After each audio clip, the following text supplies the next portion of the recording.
Shtohen rastet e të prekurve me kancer në Spitalin Rajonal të Fierit. Sipas mjekes onkologe Anisa Mone, gjatë 3 mujorit të parë të vitit 2025, numërohen 120 raste të reja që kanë prekur kryesisht moshat e treta, ndërsa vjet re dhe një rritje e numrit të prekurve te grup moshat e reja. Ndër shkaqet kryesore që kanë ndikuar në rritjen e rasteve me sëmundje malinje përveç faktorit gjenetik, sipas mjekëve, janë jeta sedentare, keq ushqyerja, duhanpirja dhe alkooli.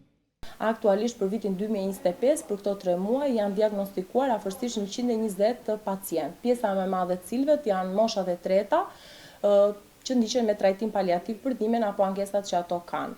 Vjet re një rritje e numrit të rasteve dhe tek moshat e reja, dhe kjo ngre theksin dhe rëndësinë e kryerjes së testeve depistuese. Jo vetëm të ekzaminimeve atëherë kur kanë ankesa, por dhe kur janë asimptomatik. Është ulur pragu i kryerjes së testeve depistuese. Mamografia bëhet nga të gjitha gratë nga 40 vjeç e sipër, ndërsa kolonoskopia tek të gjithë meshkujt dhe femrat mbi 45 vjeç. Gjatë këtij 3 mujorit të parë të vitit, vjet re gjithashtu një rritje e numrit të femrave të prekura me kancer gjiri dhe kolekteral. Ndaj Mone ka apeluar për kontrolle të vazhdueshme në mënyrë që sëmundja të kapet në faza të hershme. E para është teste depistuese.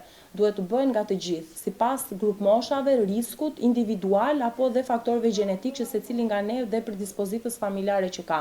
Krye testeve depistuese, kryerja e mamografisë, e kolonoskopisë, e pap testit apo dhe ekzaminimeve imazherike për të zbuluar kancerin e pulmonit në pacient që kanë risk apo familjar të prekur faktor gjenetik.